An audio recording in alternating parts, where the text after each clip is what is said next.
और चलिए खबरें विस्तार से जानते हैं। सबसे पहले बात करेंगे दिल्ली से बड़ी खबर की, जहां किसान आंदोलन पर बड़ी खबर है। किसानों से आज बात करेगी केंद्र सरकार। सरकार ने किसान नेताओं को भेजा है आमंत्रण। गृह मंत्री अमित शाह और कृषि मंत्री से मुलाकात होगी। किसान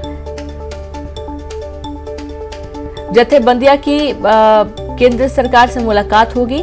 दिल्ली के विज्ञान भवन में दोपहर बाद मुलाकात होने की संभावना है। तो आज अहम मुलाकात होने जा रही है। पिछले कई दिनों से किसान आंदोलन कर रहे हैं और लगातार आंदोलन के बीच में सरकार कई बार अपील भी कर चुकी है कि पार्क में आप लोग शिफ्ट हो जाइए ताकि आसानी से आप अपना जो विरोध है वो दर्ज करा सके। लेकिन किसानों का साफ तौर पर कहना था कि किसी भी राजनीतिक स्वार्थ पूरा नहीं होने दिया जाएगा। वो अपनी मांगों पर अड़े हुए हैं और वो अपनी मांगों पर अड़े रहेंगे।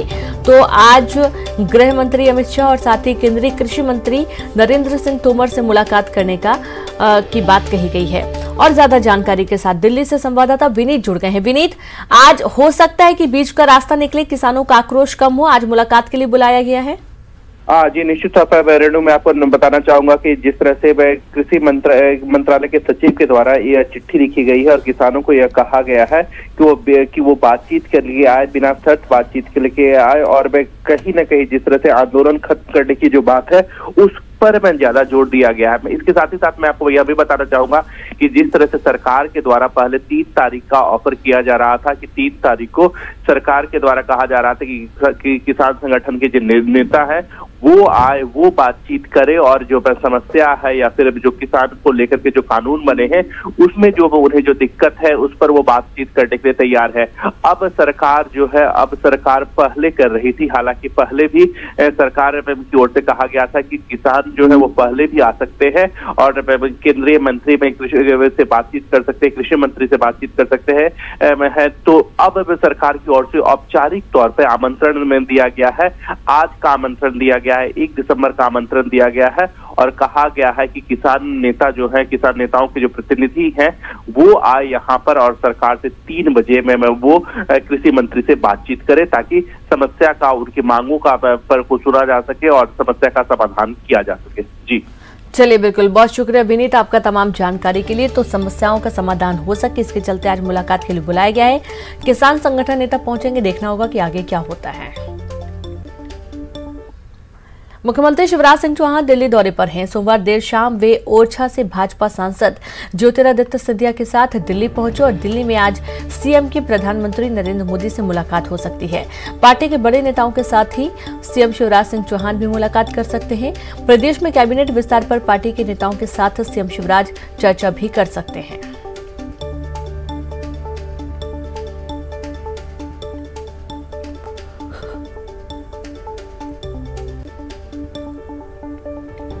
तो आज दिल्ली दौरे पर मुख्यमंत्री शिवराज सिंह चौहान और इस दौरे के दौरान देखना है जो केंद्रीय नेतृत्व है उनके साथ मुलाकात होगी। और ज्यादा जानकारी के साथ संवाददाता शरद जुड़ गए हैं। शरद, आज दिल्ली दौरे पर है मुख्यमंत्री और इस दौरान क्या वो संभावित मुद्दे जिनको लेकर चर्चा हो सकती है केंद्रीय नेतृत्व के साथ? बिल्कुल रीनू, आज मुख्यमंत्री शिवराज सिंह चौहान दिल्ली दौरे पर है। हालांकि वो कल रात ही दिल्ली पहुंच गए थे। जैसा कि आपने बताया भी कि ज्योतिरादित्य सिंधिया जो बीजेपी के राज्यसभा सांसद हैं उनके साथ में वो भोपाल से पहले ओरछा गए थे, जहां जो शादी समारोह है उसमें शामिल होने के बाद वो दोनों ही दिल्ली रवाना हो गए थे। जो संभावना जताई जा रही हैं मुख्यमंत्री शिवराज सिंह चौहान के दिल्ली दौरे को लेकर, उसमें 2-3 बातें महत्वपूर्ण हैं। एक तो ये कि जो जानकारी है उसके मुताबिक मुख्यमंत्री की प्रधानमंत्री नरेंद्र मोदी से जो मुलाकात है वो संभावित है। इस मुलाकात में संभव है कि मध्य प्रदेश में जो डेवलपमेंट के प्रोजेक्ट्स हैं उनको लेकर, साथ ही साथ में जो कोरोना है उसकी रोकथाम और जो कोरोना की वैक्सीन संभावित आने वाली है उसको लेकर क्या प्रिपरेशन है, उसके ट्रायल को लेकर, उसके रखरखाव को लेकर, ये सारे विषय रह सकते हैं। इसके साथ ही कई केंद्रीय नेताओं से और जो बीजेपी के केंद्रीय संगठन हैं उनके साथ में भी मुख्यमंत्री शिवराज सिंह चौहान की मुलाकात संभावित है। और इस मुलाकात में ये माना जा रहा है कि जो मध्य प्रदेश में आने वाले वक्त में मंत्रिमंडल का विस्तार होना है उसको लेकर चर्चा हो सकती है, क्योंकि कल ही ज्योतिरादित्य सिंधिया के साथ में मुख्यमंत्री की एक बैठक भी हुई थी। तो देखना होगा कि आखिरकार क्या कुछ सार मुख्यमंत्री शिवराज सिंह चौहान की इस दिल्ली दौरे का निकल के सामने आता है। लेकिन हाँ, एक बात पर सबकी नजरें टिकी हुई हैं, वो है आने वाले वक्त में जो मंत्रिमंडल का विस्तार होना है वो, साथ ही साथ में निगम मंडलों में भी नियुक्तियां अब होना मानी जा रही हैं, क्योंकि ये माना जा रहा था कि जब तक उपचुनाव नहीं हो रहे हैं, उपचुनाव के बाद में ये प्रक्रिया शुरू होगी नतीजों को लेकर। तो ये बहुत सारे ऐसे मसले हैं जो आज चर्चा के केंद्र बिंदु में रह सकते हैं। जी बिल्कुल, बहुत शुक्रिया आपका शरद तमाम जानकारी के लिए। तो बहुत सारे मुद्दे हैं, निगम मंडलों की नियुक्ति के साथ साथ कैबिनेट के विस्तार को लेकर भी बातचीत संभव है। और इसके पहले कल भोपाल में बीजेपी सांसद ज्योतिरादित्य सिंधिया ने सीएम शिवराज सिंह चौहान से मुलाकात की थी और मुलाकात में क्या बात हुई इसका खुलासा तो नहीं हुआ, लेकिन कयास लगाए जा रहे हैं कि इस दौरान दोनों के बीच मंत्रिमंडल विस्तार और निगम मंडलों में नियुक्ति को लेकर चर्चा की गई है।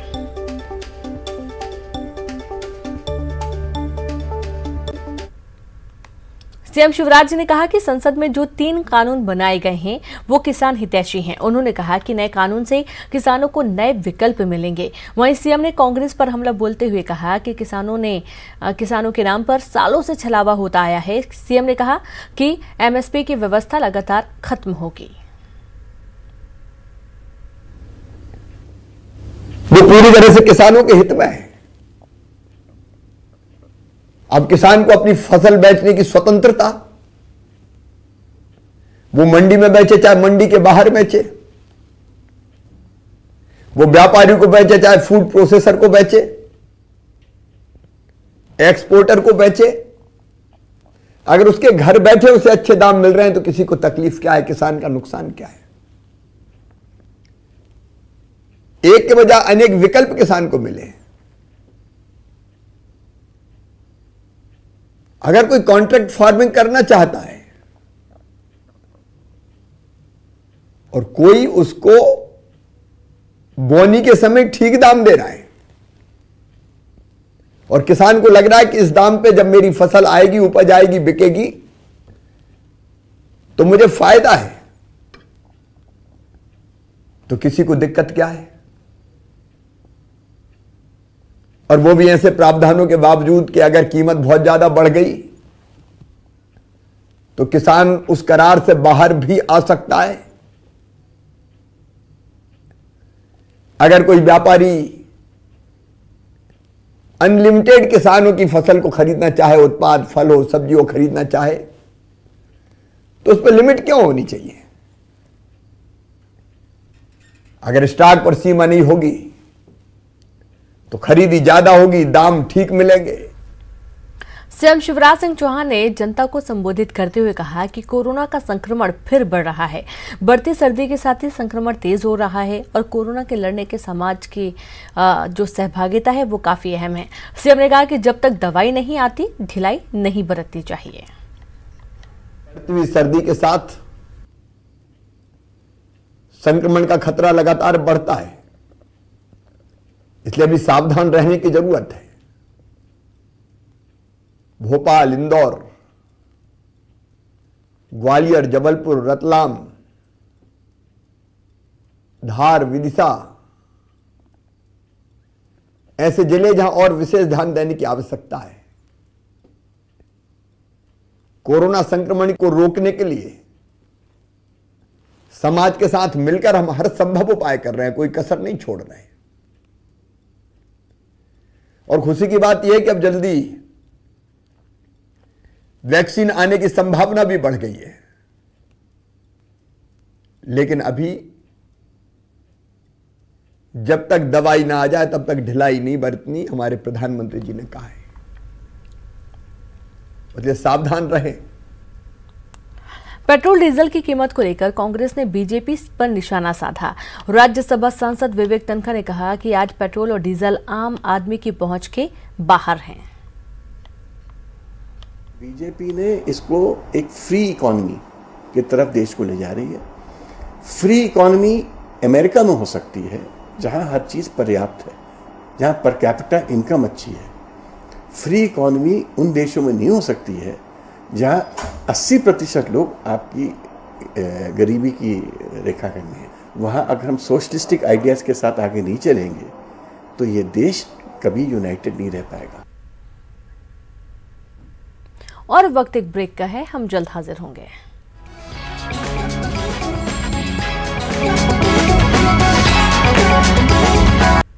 ब्रेक के बाद एक बार फिर से आप सभी का स्वागत है।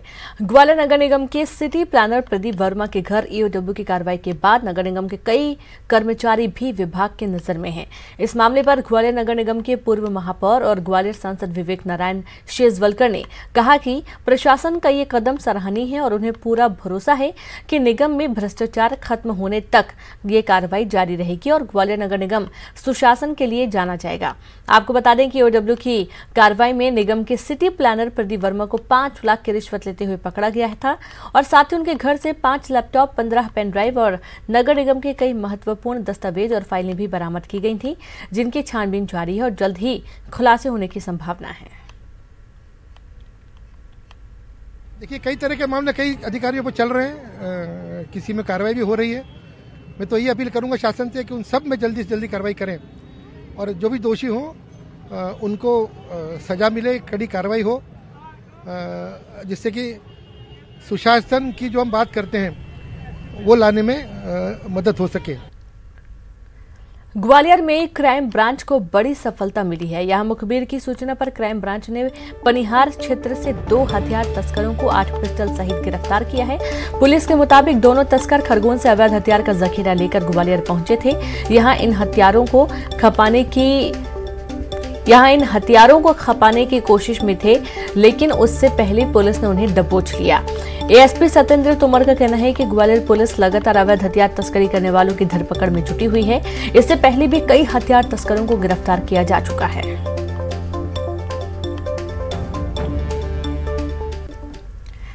जबलपुर रेलवे स्टेशन के प्लेटफॉर्म नंबर 1 पर खड़ी महानगरी एक्सप्रेस की चेकिंग के दौरान आरपीएफ ने एक महिला यात्री को 50 लाख रुपए से भरे बैग के साथ पकड़ने में सफलता हासिल की है।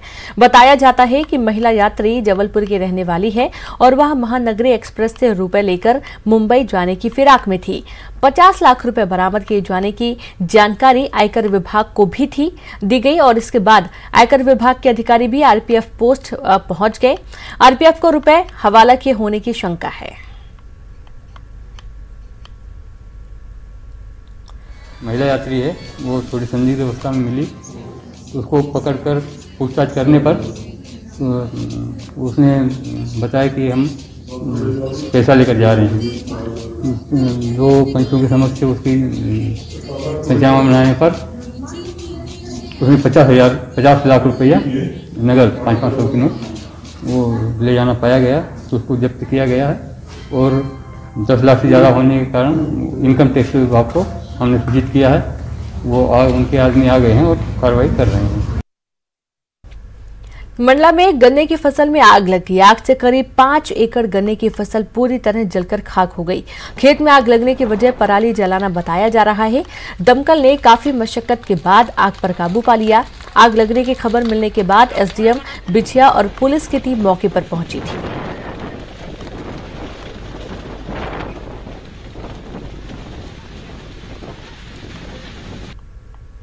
मिली अभी लगभग 1 घंटे पहले, उसी को देखने के लिए हम लोग आए थे। गन्ने की फसल में क्षति तो हुई है, इसका विस्तृत जो है आकलन करके और जो भी सहायता राशि शासन की तरफ से आरबीसी 6 में बनेगी वो हम देंगे।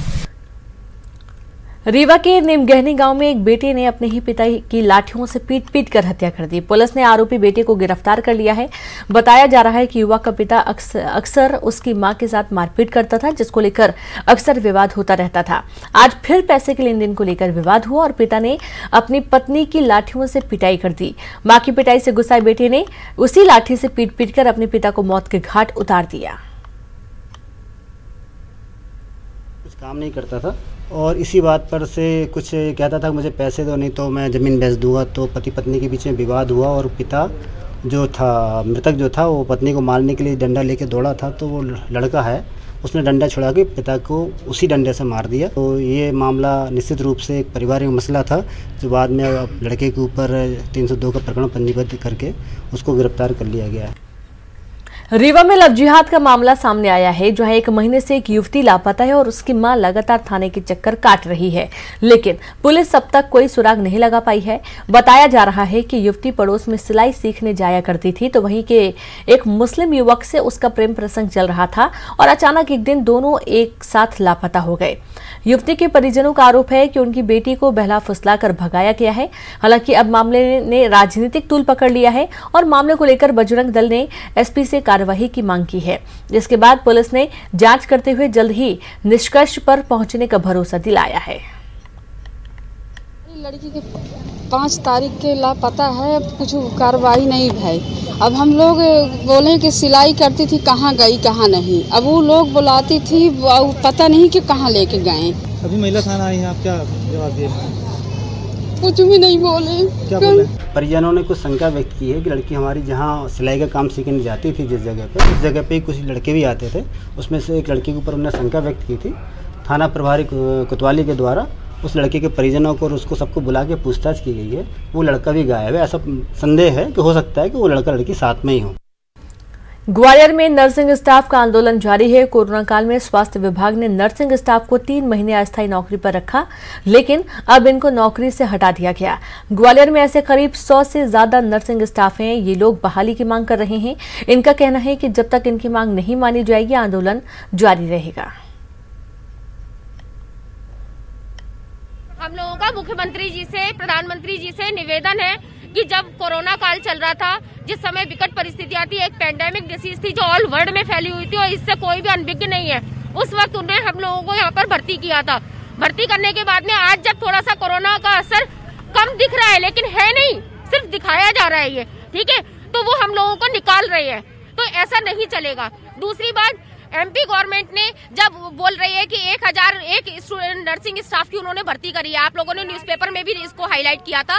वो 1001 नर्सिंग स्टूडेंट कहाँ थे? वो जब कोरोना काल आया था मार्च में, उस टाइम पे उनकी भर्ती क्यों नहीं की गई? क्यों हमारे को वहाँ पे सामने फेस पे किया गया? जिस वक्त प्रॉब्लम थी, जिस वक्त पूरा देश इस चीज से लड़ रहा था, विकट परिस्थितियां थी, उस वक्त हमने वहाँ पे ड्यूटी करी और आज उस स्टाफ को कोविड में भर्ती कर रहे हैं वो, तो हम लोग क्या, हमारी ड्यूटी नहीं है? और अगर ऐसा है कि गवर्नमेंट वालों को अगर डायरेक्ट भर्ती दी जा सकती है तो बंद करे गवर्नमेंट, एमपी गवर्नमेंट पूरे जितने प्राइवेट नर्सिंग कॉलेज है एमपी के अंदर। शिवपुरी में कोविड-19 को लेकर प्रशासन पूरी तरह मुस्तैद है और इसको लेकर सख्ती से अभियान चला रही है। शिवपुरी जिला प्रशासन ने सोमवार सुबह से ही बिना मास्क लगाए घूमने वालों के विरुद्ध कार्रवाई करते हुए उन्हें हिरासत में लेकर 6 घंटे के लिए अस्थायी जेल भेज दिया। आपको बता दें कि प्रशासन ने रविवार को ही जिले में लॉकडाउन लगा दिया था और इन नियमों का सख्ती से पालन कराने की बात कही थी, लेकिन लोगों ने प्रशासन की बातों को जब दरकिनार किया तो पुलिस ने सख्ती दिखाई। वहीं दुकानदारों के नियम तोड़ने पर 2 दिन के लिए दुकान बंद करवाए जा रहे हैं। प्रशासन ने आगे भी अभियान जारी रखने की बात कही है।